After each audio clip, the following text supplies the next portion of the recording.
안녕하세요. 크리스찬 독서실입니다. 오늘은 정현희님의 장편소설 내 잔이 넘치나이다 두 번째 시간입니다. 냉의순의 가족은 빈털터리가 되어 알몸으로 서울에 들어왔다. 마침 남대문 교회 교우 중 친분 있던 친구를 만나 우선 그 집에 얹혀 기거하고 있었지만 앞일이 막막한 처지였다. 어쨌거나 이렇게 살아서 다시 만났으니 감사한 일이지. 하지만 어떻게 된 거야? 죄의 기쁨을 아껴가며 만나던 며칠 후 나는 그들 가족의 앞날이 걱정되어 그렇게 묻지 않을 수 없었다. 짐을 38선 건너 이남 땅에까지 날라다 주는 사람이 있었어. 물론 직업적인 사람이었지만 우리도 짐을 그 사람한테 맡겼지. 맨몸으로도 넘어오기가 어려웠던 참에 얼마나 고마웠던지. 짐싸까지 미리 다 주었어. 그런데 이남 땅 약속 장소에서 며칠을 기다려도 그 사람이 안 오는 거였어. 아니 그럼 짐을 맡겨두고 그냥 떠나왔더란 말이야? 아니지. 모두들 짐꾼하고 짐하고 함께 떠나는 거라고들 해서 떠나기에 함께 떠났었지. 그런데 중간에서 그 짐 맡은 사람이 어서 먼저들 가라는 거야. 자기가 며칠날 몇 시까지 어김없이 그 장소까지 갈 테니 믿고 가라잖아. 그래서 모두 맨몸으로 헐헐 걸었지 뭐. 나는 누이 동생을 맡고 아버지는 어머니를 보살피시면서 별로 고생 안 하고 넘어왔어 덕분에. 아니 귀중품이나마 좀 따로 간수하지 않고 찌찌 부자분이 그렇게 똑같이 고지식하기는. 뭘 아주 없어진 게 아니니 됐지 뭐.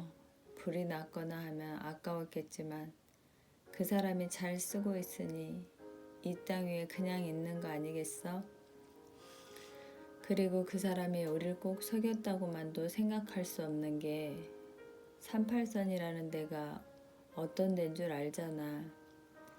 몸 하나 챙겨가지고 넘어오기도 어려운 일이었는데 짐이 좀 많았었거든. 그래서 아버지께서는 뭘 하시던가? 처음에는 좀 당황하시는 것 같았는데 서울 도착 후 고향 사람들을 만나면서부터는 그런 일이 있었던 것 같지도 않게 밝아지셨어.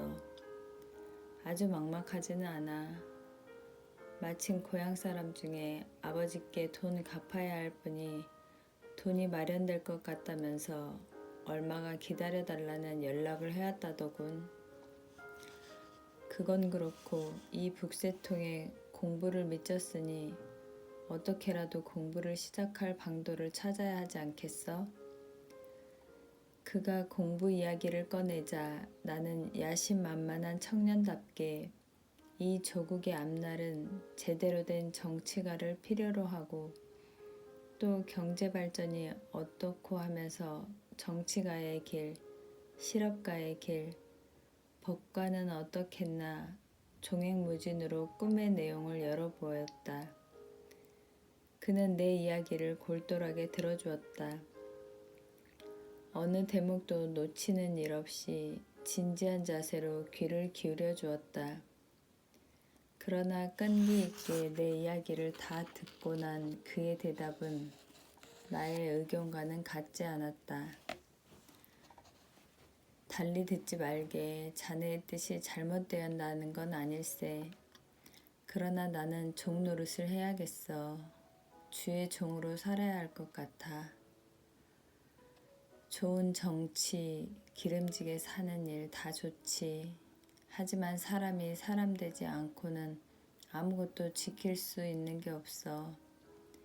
영혼이 바로 되지 않고서는 그 무엇도 뜻을 찾을 수가 없는 거라고 생각해. 이 땅의 사람들이 참으로 살아남는 길은 그 길 한 가지뿐이라고 믿고 있는 거야. 글쎄, 신앙의 힘만으로 인간들이 바로 잡아질까? 먼저 깨달은 사람마다 자기 자신을 죽여 끝까지 충성하면 나는 그의 결의가 어제 오늘 다져진 것이 아니라는 것을 알았다. 며칠 후 그는 나에게 책을 한 권 전해주었다.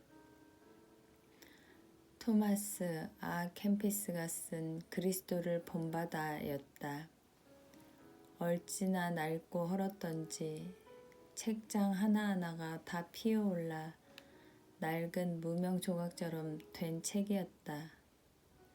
기독 성범이라는 다른 제목을 가지고 있어 퍽 딱딱한 느낌을 주기도 하여 내심 한 옆으로 별로 달갑게 여겨지지 않기까지 했다. 몇 날 며칠이 걸려도 좋으니 기도하는 자세로 읽어야 해. 나도 이 책을 읽는 자네를 위해 오늘부터 기도하겠네. 나는 친구와의 약속 때문에 그 책을 읽지 않을 수 없었다. 그 책을 펼치기 전에 묵상을 하던 나는 그 묵상 속에서 맹일순의 온화한 얼굴과 맑은 눈빛을 만났다. 그리고 책을 읽기 시작했을 때 주센돌프 근처의 작은 마을 캠펜에서 출생하여 92살을 사는 동안 오직 한 분에게 그 영혼을 드리기 위하여 겸손만을 더하며 살았던 필자 토마스 앞에서 나의 영혼이 조용하게 두 발을 모으며 섰고 그 책이 500여 년 동안 읽히면서 그 책을 통하여 영혼의 낯을 씻었을 사람들의 모든 경건을 일시에 헤아리며 무릎을 꿇지 않을 수 없었다. 나는 제1권 2장을 가까스로 읽기를 마치고 그 자리에서 꼬꾸라지듯 무릎을 꿇지 않을 수 없었다. 그랬다. 바로 그 책에 맹의순, 그 친구가 지니고 있는 그 이상한 힘의 표적이 안으로 비치는 눈부심으로 빛나고 있었던 것이다. 사람들이 지식을 구한다는 것은 자연스러운 일이나 하나님을 경외함이 없이 가지는 그 지식이 무슨 유익이 있겠습니까? 하나님을 겸손하게 섬기는 한 농부가 별들이 움직이는 길을 알면서도 자기 영혼의 살 길은 등한히 하는 교만한 지식인보다 훨씬 더 하나님을 기쁘시게 합니다. 참으로 자기 자신을 아는 사람은 자기의 무가치를 알기 때문에 남의 칭찬받는 일은 즐겨하지 않습니다. 내가 온 세상의 지식을 다 가지고도 만일 사랑이 없으면 나의 행함을 판단하시는 하나님 앞에서 그 지식이 유익할 것이 무엇이겠습니까? 걱정과 거짓말을 더해주는 지식욕에 대한 절제를 가지지 않겠습니까? 우리 영혼의 유익을 돕는 지식이란 참으로 많지 아니합니다. 참으로 사람이 자기의 구원을 돕는 것이 되지 못하는 어떤 것을 가질 때처럼 어리석은 일은 또 없을 것입니다. 그 책이 지닌 표적, 그 안으로 빛나는 빛이 내 영혼의 문을 열게 했다. 나는 처음 그 책의 분량을 눈으로 대중하면서 잘하면 하루 만에 읽어 치울 수 있는 책이겠거니 했다. 그 책을 읽기 시작한 첫날 밤 불과 20여 페이지를 더 읽어내지 못하고 그 책은 평생을 껴안고 읽어도 완전히 읽어내기 어려운 책이라는 것을 깨달았다. 겸손에 대하여, 진리 교훈에 대하여, 행함을 삼감에 대하여, 욕망을 제어함에 대하여, 헛된 소망과 자만을 피함에 대하여, 다변에 대하여 등 그 책은 신령한 생활에 대한 반성, 내면 생활에 대한 반성, 내적 위안, 성례전에 대하여 등 네 권에다 그리스도를 본받는 길을 소상하게 열어주고 있었다. 나는 사흘 동안 그 책을 불과 몇 항목밖에 읽어내지 못했다. 그것은 독서를 위한 책이 아니었다. 그 책을 통하여 열려진 새로운 고뇌가 무시무시한 형틀이 되어 내 앞에 나타났다. 밖에서는 신탁통치 반대의 물결이 노도처럼 매를 끓고 있었다. 임시정부 측과 한민당이 합쳐져 대한독립촉성국민회로 새로 발족하여 행동단체로 전국 애국단체 연합회를 조직하고 반탁운동을 적극적으로 추진하고 있었다. 나는 그 물결 속에 뛰어들어 내가 옳다고 생각되는 것을 위하여 나를 바치고 싶었다. 그렇게 출발하면서 무엇인가가 되고 싶었다. 이 사회 속에서 버티고 살 수 있는 무엇으로 나를 만들어 보고 싶었다. 그것이 무엇인지는 알 수 없었지만 그 틀은 성공이라는 것이었다. 성공한 사람, 성공한 남자로 살아야겠다는 생각을 버릴 수가 없었던 것이다. 그 길은 맹우순이 가고자 하는 길과는 같지 않았다. 그가 가겠다고 작정한 길에는 성공이 있을 것 같지 않았다. 빛깔도 없었고 재미도 없어 보였다. 나는 그 길을 가고 싶지 않았다. 맹의순을 지극히 사랑하고 있었지만 그가 가는 길을 함께 갈 마음은 없었다. 그러나 토마스의 책을 읽으면서 부끄러움이 살아나기 시작했다.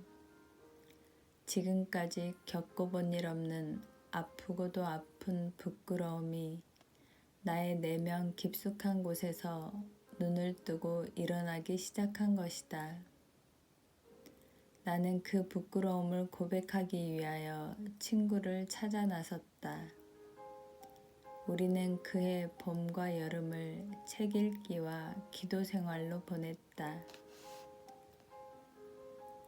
반목과 싸움에는 계절도 없었다. 제각기 모두가 틀림없는 애국자였지만 뜻은 서로가 달랐다. 미소 공동위원회는 한국 임시정부 수립을 협의한다는 목적으로 개최되었지만 모스크바 삼상회의에서 고작 해낸 것이라고는 한국 정당 사회단체들과의 협의 문제로 그쳤을 뿐 양대국은 제각기 제 나라의 유리한 세력의 한 끗씩을 이 땅에서 쥐고 물러났다. 소련과 좌익 계열의 음흉한 계략과 음모의 깊이는 한이 없어 민족 진영을 방해하던 공작은 그 시작과 끝을 알아낼 길이 없을 정도였다. 그러한 와중에서 미소 공동위원회의 결렬로 한반도의 분단 비극은 거의 확실해졌다. 그러자 신탁통치 반대운동을 하기 위하여 한데 뭉쳤던 대한독립촉성국민회 내부에서는 다시 분열되는 소리가 들리기 시작했다. 그들은 공산 세력을 용납하지 않는다는 것과 오직 한국인만의 정부를 수립해야 한다는 원칙에는 합의하고 있었지만 정부의 수립 과정과 형태에 대해서는 서로 의견을 달리하고 있었다. 오남 이승만은 남한만의 단독 정부 수립이 아니고서는 현실적으로 아무것도 해결될 수 없다는 주장을 고집하고 있었고 백범 김구는 남북협상을, 김규식은 좌우 합작을 주장하고 나섰다. 백범과 김규식은 어떠한 정세 아래에서도 민족 분열은 일으키지 말아야 한다는 그들 나름의 조국애를 안고 평화적인 통일 성취를 위해 몸을 바치려 했으나 소련의 음흉한 음모를 계산하는 일에는 미숙했던 것이 아니었나 생각되었다. 그러나 국제 정세에 비교적 눈이 밝아 남한만의 단독 정부 수립을 주장하던 우남에게도 인간적인 약점은 노출되었다. 미국에서 33년 만에 환국하던 그의 내심을 헤아릴 만한 사람은 헤아리고 있었던 것이다. 그가 돌아오기 전 국내에서는 이미 여훈영, 안재홍 등이 건국준비위원회를 열어 일할 준비를 하고 있다는 것을 알고 있던 우남으로서는 다소 초조한 형태의 환국을 연출하지 않을 수 없었던 것이다. 지금 외국의 관심은 근 40년 동안이나 남의 나라에 묶여 천대를 받아왔던 조선 민족이 과연 저희들끼리 자주독립 국가를 세워갈 수 있을까 하는 것이다. 이것은 그가 환국하여 미군 정청 제1회의실에서 귀국 성명을 발표할 때의 말이었고, 살아도 함께 살고 죽어도 함께 죽겠다는 마음을 가지고 나를 내세워준다면 어떠한 문제든 원만히 해결할 자신이 있다고 말한 것은 귀국 나흘 후 연합군 환영의 단상에서 한 연설의 한 구절이다. 맹의수는 우남에 관한 뒷이야기와 기사를 읽고 한숨 지었다. 대동단결이란 피차가 서로를 섬기려는 마음 안에서만 이루어지는 열매인 것을. 하지만 어디 인간이란 게 그런가? 그러니 한쪽만이라도 선선히 양보를 하다 보면 질서도 잡히고 단결도 되지 않을까? 내 말에 그는 어두운 얼굴로 대답했다. 선뜻 양보한다는 것도 어렵거니와 양보를 종용하거나 기다릴 생각도 없을 거야. 그러면 끊어버리겠지. 끊다니. 벌써 살인귀는 피를 보았지 않아. 피맛을 들였으니 무섭게 날뛰겠지. 많이 죽을까? 그는 대답하지 않았다. 그러나 그의 어둡던 얼굴은 울고 있는 것처럼 보였다.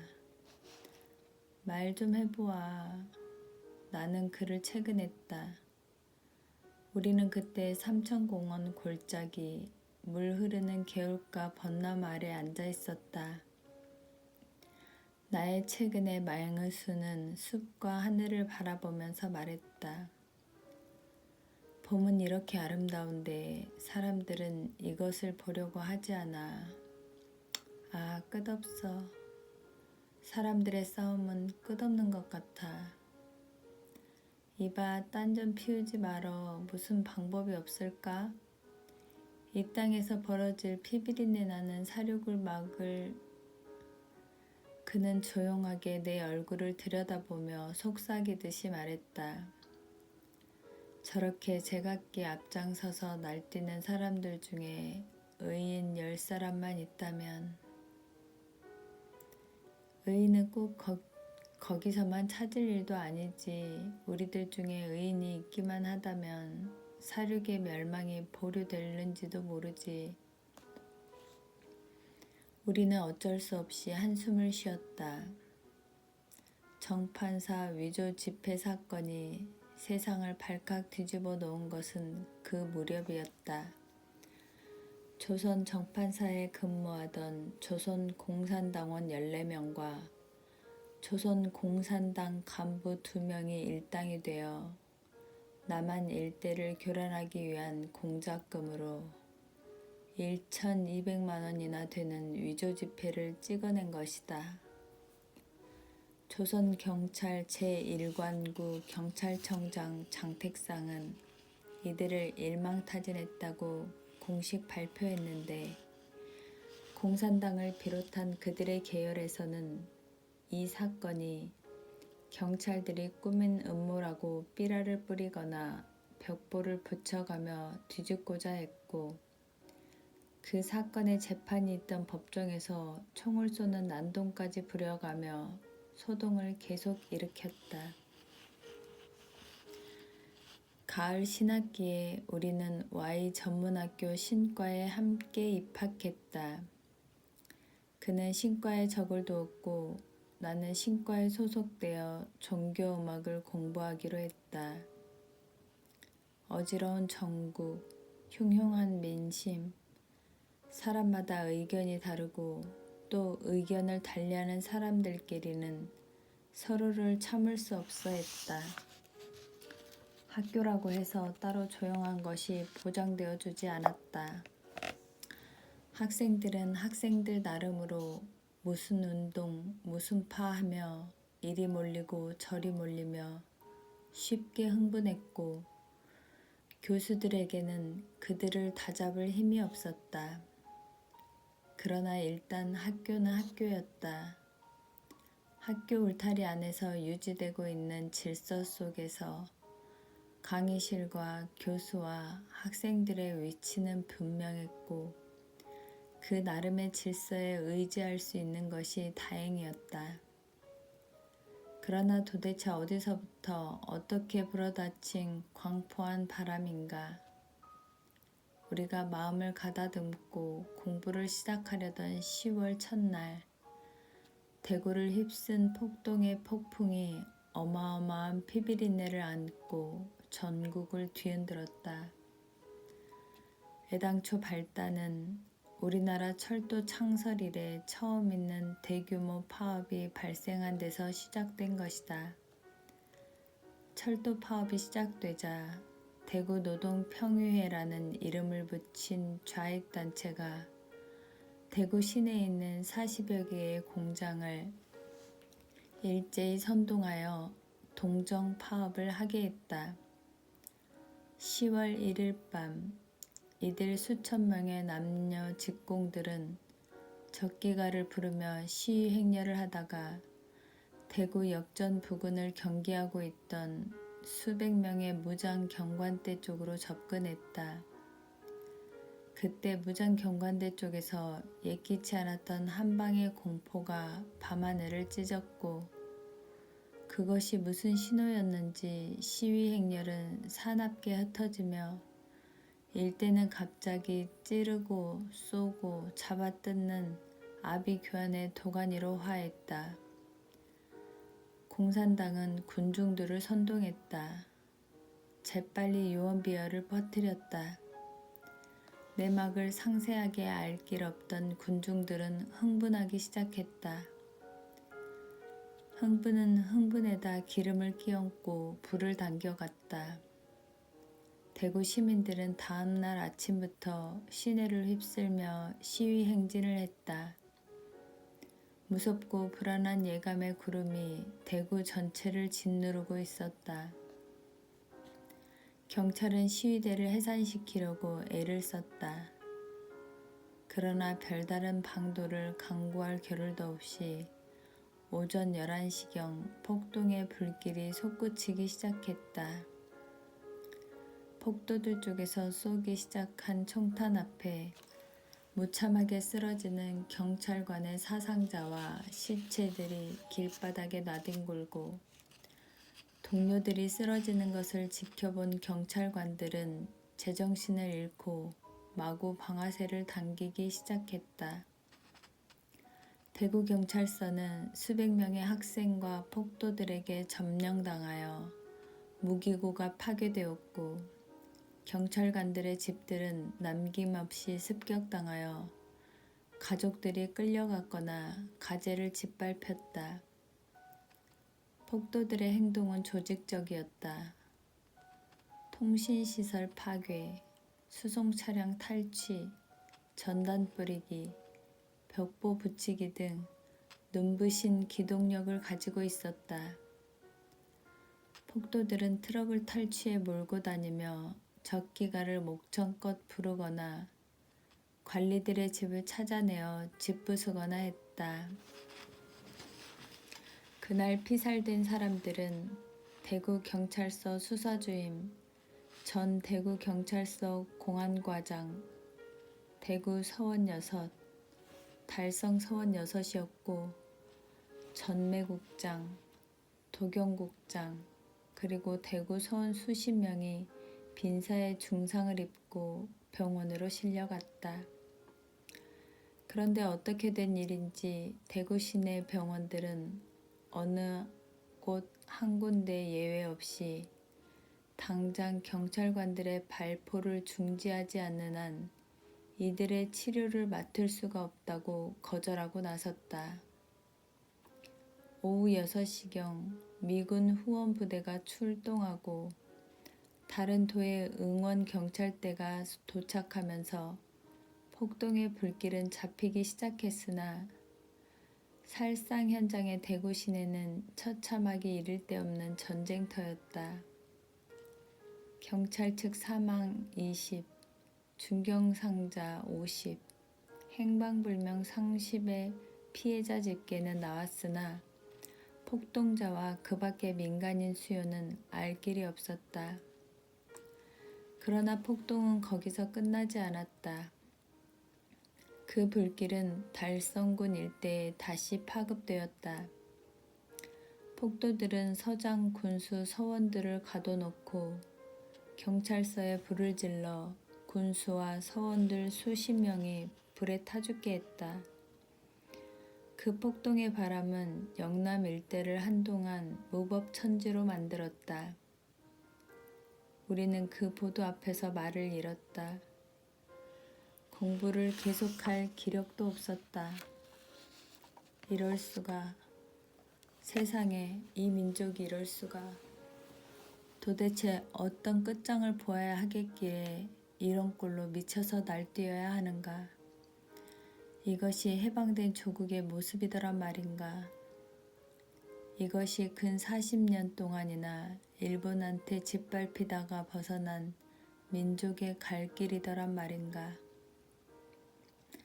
우리는 허탈할 대로 허탈해졌다. 무엇을 바라보고 무엇에 의지하여 우리의 젊음을 이끌고 가야 하는 것인지 막막하기만 했다. 그러나 국내에서는 새로운 사건이 계속 터지고 있어 이미 있었던 한 사건은 그 의미를 다 알아내기도 전에 편리할 만큼 쉽게 지워지고는 했다. 한 사건의 아픔이 채 가시기도 전에 새로운 사건이 정수리를 때리며 튀어나왔기 때문이다. 그러한 와중에서도 우리의 학교 교정은 우리들의 마음을 가라앉혀 주었다. 교통이 불편하여 서대문에서부터는 대개 걸어 다닐 수밖에 없는 형편이었지만 일단 학교로 들어서면 심신이 맑아졌고 차분해졌다. 학교는 숲에 안겨 있었다. 그 숲은 청청하고 포근한 품이었다.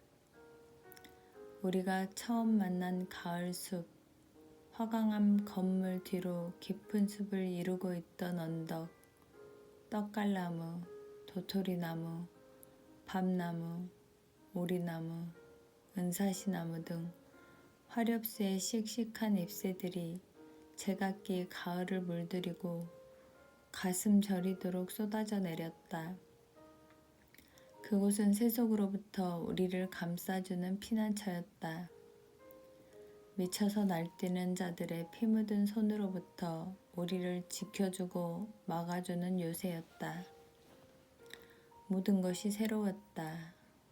제도는 물론이고 강의실, 교수, 학급의 분위기, 그리고 그 속에 함께 있는 나 자신이 새롭게 느껴졌다. 맹의순과 나는 학교에서 거의 함께 생활하다시피 했다. 수강 과목도 거의 같았기 때문에 언제나 같은 강의실에서 함께 강의를 들을 수 있었다. 그는 행복의 절정에 있는 사람처럼 보였다. 그의 가족은 서대문 근처 합동에 집을 장만하고 자리를 잡았다. 집이 있는 곳은 그의 가족 전부가 몸을 담게 된 남대문 교회와 그가 다니는 학교의 중간 지점이 되는 동리여서 그는 새벽에는 교회에서 그리고 교회 일이 끝나면 집에 들러 학교로 가는 일에 큰 불편 없이 움직일 수 있는 것을 감사하고 있었다. 가을볕이 잎을 떨군 나무 사이로 따뜻하게 내리비치던 어느 날 점심시간, 점심 먹기를 다 한 우리는 숲속에 나란히 앉아 있었다. 떨어져 쌓인 낙엽은 가을볕에 바싹 말라 있었고 마른 잎의 향기가 가을볕과 함께 살갗에 스며들며 있었다. 하늘은 투명했다. 발치에 있는 찔레 덤불 열매가 선홍빛으로 아롱다롱 빛났다. 화강암 건물 학교 뒷면의 그늘 속으로 학생들 몇 쌍이 오가는 것이 내려다 보였다. 문득 시간이 멎어버린 것 같은 고요가 우리 사이에 있었다. 흠없는 완전한 평화가 내 마음에 자리 잡았다. 내 가슴에 샘줄기 하나가 열렸다. 그것이 눈물이 되어 눈시울에까지 젖어 올라왔다. 그때 천상의 소리와 같은 목소리가 들려왔다. 여호와는 나의 목자시니 내게 부족함이 없으리로다. 그가 나를 푸른 풀밭에 누이시며 쉴만한 물가로 인도하시는도다. 주께서 기름으로 내 머리에 바르셨으니 내 잔이 넘치나이다. 나의 평생의 선하심과 인자하심이 정녕 나를 따르리니 내가 여호와의 집에 영원히 거하리로다.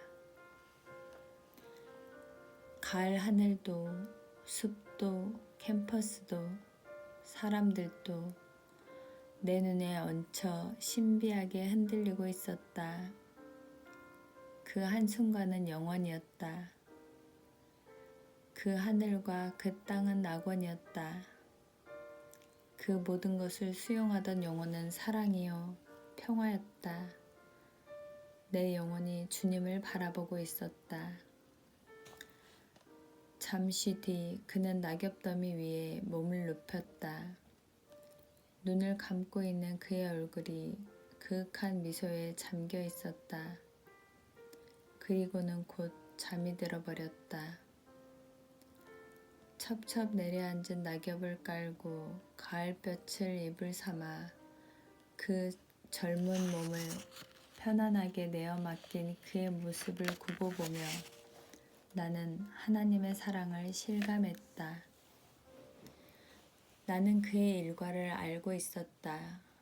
새벽 5시에 새벽 기도에 참석한 뒤 세브란스 병원에 들러 환자들의 아침 기도나 예배를 일일이 도와서 인도하고 병상을 돌보기도 하다가 집에 들러 아침을 먹고는 학교로 달려가는 것이다. 나는 그에게 병원 새벽 방문을 주중에는 그만두라고 권유해 보았었다. 그러자 그는 그 독특한 미소를 띠며 대답했다. 개중에는 완쾌되어서 퇴원하는 사람들도 있지만 그렇게 안 되고 그곳에서 세상을 떠나는 분도 있거든. 모르겠어. 이 일이 내 의지와 내 힘으로만 되는 건 아닌 것 같아. 우리 가족이 남대문 교회에 교족을 두게 된 것부터가 신기한 일이야. 원래 남대문 교회는 미국 선교사며 의사였던 알렌 박사가 구리개에 세웠던 병원 재중원이야. 병원에 입원해 있던 환자들과 그곳 직원들 중심으로 시작된 교회지. 그런데 지금 남대문 교회와 한울타리 안에 있는 세브란스가 재중원의 후신이니까 지금의 세브란스는 남대문 교회와 한 가족인 셈이야. 40년 전에 세브란스 병원과 갈라져 따로 예배당을 지어 나오기는 했다지만 그게 아주 남남이 된 건 아니지 않겠어? 그러니 세브란스 병원에 입원해 있는 환자들은 신자이거나 아니거나 간에 남대문 교회 울타리에 들어와 있는 사람들이란 말이야. 내가 병원을 들리는 건 새벽 기도의 열매인 셈이지. 내가 내 위주로 기도만 실컷 하고 물러나올 수는 없잖아. 기도와 말씀으로 불을 붙였으면 그 열로 움직이는 움직임이 있어야 하는 것 아니겠어? 나는 어느 날 주일 아침 그를 따라 새벽 기도에 참석했었고 세브란스 병원 새벽 방문도 따라가 보았었다. 그는 남대문 교회 중등부 학생들 며칠 데리고 병원의 새벽 일을 도맡아 하고 있었다. 환자들은 그들의 찬송을 계속해서 듣고 싶어 했다. 신자가 아닌 환자들도 그의 찬송가만은 싫다고 하지 않았다. 보람 있는 일이기는 했지만 너무도 힘이 들 것 같아서 다시 한번 만류를 했었다. 주일 아침이나 아니면 방학을 이용해서 그 기간 동안 하는 게 어떻겠어. 너무 힘이 들 것 같아서 그래. 그는 내가 근심하는 것을 오히려 달랬다. 이 일 내가 하는 것 아냐. 내 안에 계신 그분이 하시는 거야. 난 그냥 따라만 다닌 건데 뭐. 가을볕을 이불 삼아 잠이 들어있는 그의 모습은 그대로가 신실한 기도였다. 여호와는 나의 목자시니 내가 부족함이 없으리로다. 그가 나를 푸른 풀밭에 누이시며 쉴만한 물가로 인도하시는도다. 그러나 그들 가족 네 식구에게는 그 한 해 동안의 단란도 더는 허락되지 않았다. 이제 갓 50줄에 접어든 아직도 젊다 할 그의 어머니가 뇌졸중으로 쓰러져 갑자기 돌아가셨다. 오직 망지 소주할 수밖에 없는 일이었다. 무슨 위로의 말이 있을 수 있으랴. 그가 겪은 혈친의 세 번째 사별이었고 어느 무저간의 경우하고도 비할 수 없이 극진하던 아들이 겪는 애통을 그저 말없이 지켜볼 수밖에 없었다. 그러나 알 수 없는 일은 거기에서 끝나지 않았다. 어머니를 묻고 돌아선 지 얼마 되지 않아 이제는 하나뿐이던 여동생이 그 어머니의 뒤를 따라 세상을 떠나는 일이 다시 생긴 것이다. 큰 병을 앓았던 것도 아닌데 잠깐 앓다가 운명하고 만 것이다. 나는 그에게서 일어나는 사건들을 두고 하나님을 의심하기 시작했다. 이럴 수가 있을까? 도무지 이런 일이 이렇게 계속해서 일어날 수가 있을까? 자비하신 하나님은 어디에 계실고 공의의 하나님도 보이질 않는다. 맹웃은 그의 어디가 잘못되었길래 하나님께서는 이렇게도 모질게 그를 뒤흔들며 그에게서 그렇게 많은 것을 빼앗아 가시는가? 아니, 그의 충성을 보지 못하고 계시다는 말인가? 주님을 그렇도록 사랑하는 그의 순결한 영혼이 보이지 않으시더라는 말인가? 아니, 이럴 수가. 정녕 이런 일이 있을 수 있더라는 말인가? 너무도 안타까운 일이었다. 친구에게 일어나고 있는 이 극단적인 사건을 지켜보면서 그때까지 조심조심 쌓아올려왔던 나의 신앙이 뿌리채 흔들리기 시작했다. 아니, 이건 하나님께서 하신 일이 아닐는지도 모른다. 하나님을 그토록 사랑하는 맹의순을 뒤흔들어 보기 위하여 악마가 회사를 놓은 일이었는지도 모른다. 이래도 너는 끝까지 하나님을 사랑하겠느냐? 이렇게 해도 너는 하나님 편에 서겠니? 보아라, 너를 사랑하신다는 하나님께서 이렇게 네가 사랑하는 사람들을 몰수해 가지 않니? 내가 이렇게 너를 쳐도 네 하나님은 나를 막지 못하시지 않느냐? 이것이 네가 목숨과 뜻과 정성을 다하여 사랑한다는 하나님의 한계야 한계 알겠니? 또 설령 하나님이 너를 아신다 하여도 네 정성, 네 사랑, 너의 중심을 다 아신다 해도 그렇지. 그렇게 너를 잘 아시는 분이 네 고통을 이렇게 먼데 두고 계시는 것을 어떻게 변명하겠니? 모든 게 헛수고야. 괜한 짓이지. 너희가 아무리 믿음을 잘 지킨다 해도 그게 다 소용없는 짓이란 말이다. 어때? 다시 생각해 보아야 하지 않을까? 의심의 독침은 계속해서 나를 찔러왔다. 연거푸 2번이나 초상을 치른 그의 집은 휘휘하기 짝이 없었다. 6 식구 중 어머니와 3 형제가 거짓말처럼 그들 곁을 간단하게 떠나버린 것이다. 믿음 좋고 건장하며 꿋꿋하던 그의 아버지 맹장로도 허물어지기 직전의 사람처럼 피폐해 보였다. 어느 날 나는 합동 그의 집에서 밤을 함께 지냈다. 그는 깊은 밤 한밤중에 고백하듯이 말했다. 어머니, 어머니라는 말이 인간에게 있다는 건 구원 같은 거지. 그건 언어의 구원이야.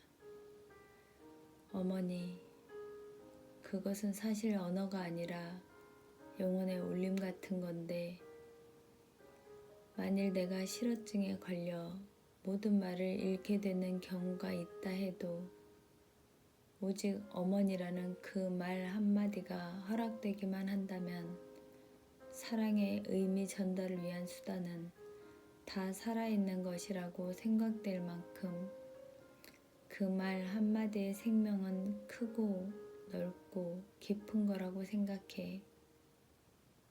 나는 이제 그 이름을 허공을 향해 부를 수밖에 없게 됐군. 물론 어머니는 하늘나라에서 들으시고 나를 굽어보실 수 있으시겠지만 나는 조심스럽게 지니고 있던 나의 심정을 털어놓았다. 사실 나는 자네에게 일어나고 있는 이 일들을 지켜보면서 심한 갈등에 빠져버렸어. 점체로 헤엄쳐 나올 수가 없네. 물론 우리 인간이 하나님의 경륜을 어찌다 알 수 있을까마는 세상의 이 독실한 믿음의 가정 위에 어찌 이런 재난과 흉사가 계속 겹친다는 말인가. 자네는 당사자라고나 하지만 나는 옆에서 지켜보다가 미칠 것 같은 혼란이 계속되는 거야. 그는 한동안 대답이 없었다. 다시는 말을 하지 않을 사람처럼 무거운 침묵에 빠져 있었다. 그는 한참 만에야 조심스럽게 그 침묵을 밀어올리며 말문을 열었다. 난 하늘이 무너지는 것 같은 슬픔을 겪으면서 욥을 생각했어. 계속해서 욥을 생각했고 밤에 잠이 오지 않으면 욥기를 읽었어. 처음에는 도무지 조금도 위로가 되지 않는 거야. 욥은 욥이고 나는 나지. 욥은 전설 속의 인물이고 나는 지금 살아있지 않은가 생각하니까 욥기는 나에게 아무런 위로도 되질 않는 거야. 내 슬픔만 더 커지고 내 고통만 더 과장될 뿐이었어. 그렇게 되니까 기도도 할 수가 없게 되는 거야. 나는 그게 두려웠어. 나는 그 일을 겪으면서 내가 하나님께 많은 것을 드리는 인간이라고 스스로 자부심을 가지고 있었다는 걸 보았지. 잘못된 것도 없는 내게서 왜 이렇게 많은 것을 빼앗아 가시는 걸까 생각했던 거야. 나는 스스로 높은 자리에 앉아 나의 신앙 행적에 아주 좋은 점수를 매겨 놓았던 거야. 놀랐어. 충격이었지. 내가 세운 기준에다 하나님을 끌어넣으려고 한 거야. 내 판단에다 하나님의 뜻을 맞추어 보려고 했던 거야. 나는 몇 개를 금식하며 회개했어. 그럴 수밖에 없는 인간의 부끄러움과 슬픔을 고백하고 회개했어. 그러자 성령께서 내게 가르치시는 거야. 욥이 받은 고통의 의미를 향해 눈이 새롭게 뜨인 거야. 고통의 의미, 고통의 뜻. 나는 너무도 막막한 느낌이 들어 넉나간 사람처럼 중얼거렸다. 욥이 겪은 고통을 어떻게 지금 살고 있는 우리에게 적용시킬 수 있다는 말인가? 욥은 순전하고 정직하여 하나님을 경외하며 악에서 떠난 사람이라고 했다. 하나님께서는 그렇게 온전하고 완벽한 욥을 어찌나 든든히 여기시고 사랑하셨던지 사단에게 자랑하셨다. 네가 내 종 욥을 보았느냐? 그와 같이 순전하고 정직하여 하나님을 경외하며 악에서 떠난 자가 세상에 없느니라. 욥의 고난은 바로 하나님께서 자랑하시던 자랑에서 시작되었다. 사단은 욥의 재물을 건드렸다. 욥이 어찌 까닭없이 하나님을 경외하리까? 주께서 그와 그 집과 그 모든 소유물을 사늘로 두르심 아니니까? 주께서 그 손으로 하는 바를 복되게 하사 그 소유물로 땅에 널리게 하셨음이니이다. 이제 주의 손을 펴서 그의 모든 소유물을 치소서. 그리하시면 정녕 대면하여 주를 욕하리이다.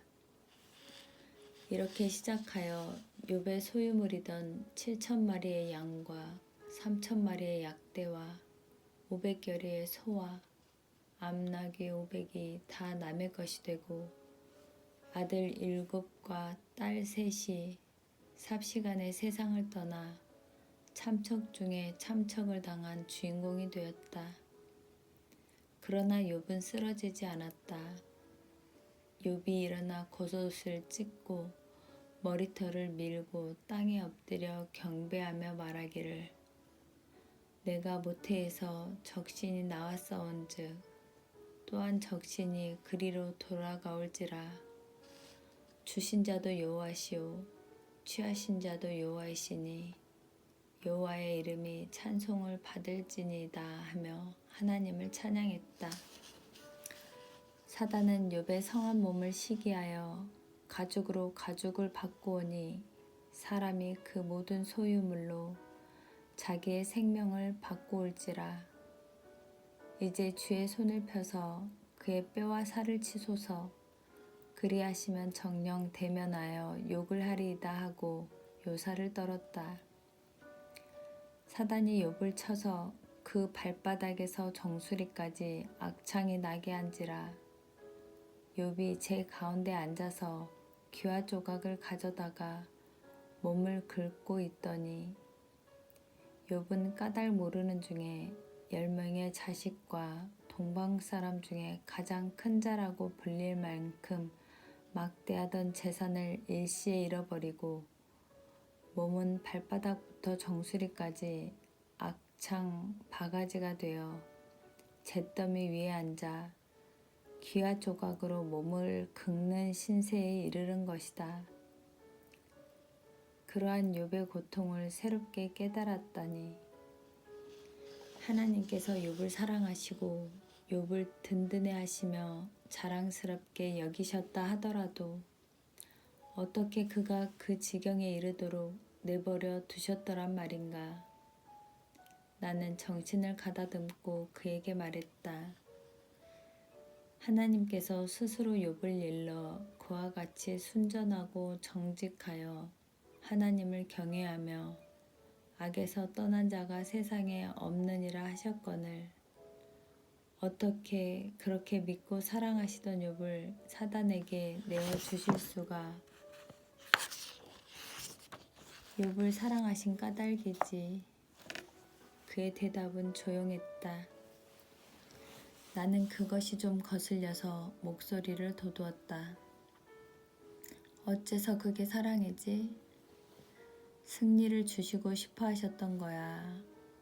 이긴 자가 되게 하시고 싶으셨던 거지. 어떠한 악이나 고난 앞에서도 쓰러지지 않는 아들이 되기를 원하셨던 거야. 그게 사랑 아닐까? 왜 꼭 이겨야만 하지? 그건 세상을 살고 있는 우리가 생각하거나 알고 있는 단순한 승부와는 본질적으로 다른 게 아닐까? 세상에서 사람들이 보기에 완벽해 보이는 사람일지라도 이를테면 신앙 안에서라도 말이지 아무리 흠이 없어 보이는 사람일지라도 하나님 편에서 보시는 것은 다를는지도 모르지. 그러니 한 순결한 영혼이 되게 하시기 위하여 깎고 다듬고 하시는 그 경륜을 우리가 어찌 다 알겠나. 다만 욥의 경우 욥은 그 고난을 다 겪은 후에야 내가 주께 대하여 귀로 듣기만 하였사옵더니 이제는 눈으로 주를 배웁나이다. 그러므로 내가 스스로 한하고 티끌과 제 가운데서 회개하나이다 하는 고백을 하고 있지 않은가. 고난만이 인간 스스로가 쌓아놓은 인간 중심의 척도나 벽을 허물게 하고 비로소 그 자리에서 주를 배웁게 하는 선한 과정이요 연장이 되는 것 아닐까 하는 생각을 했어. 아직까지 나도 나의 영혼의 눈으로 주를 뵙고 있지 않다는 걸 알겠더군. 주님을 통하여 나를 보는 것이 아니라 나를 통하여 하나님을 뵙겠다고 한 거지. 아직은 나도 주께 대하여 귀로 듣기만 하고 있는 거야. 우리는 돌아가신 어머니나 누님, 형님, 그리고 누이 동생을 생각하며 슬퍼하고 있지만 그분들이 천상에서 무엇을 어떻게 누리고 있는지를 몰라서 그러는 게 아닐까 생각해 보기로 했어. 그래도 이 집안의 이런 경우는 믿음 없는 사람들을 향해서도 그렇게 바람직한 일은 아니라고 생각하는데 그것도 사람 생각이지. 그는 미소하고 있었다. 편안하고 훈훈한 웃음이었다. 몇 년 사이에 어머니와 누님과 형과 동생을 잃어버린 사람이라고는 믿어지지 않을 만큼 평화스러운 얼굴이었다. 그러나 나는 그 미소 속에서 문득 놀라운 것을 발견해냈다. 고난을 향해서 두 팔을 활짝 벌리고 어떠한 고난이든 다 받을 준비가 되어 있는 사람의 동요 없는 자세를 발견한 것이다. 감사합니다.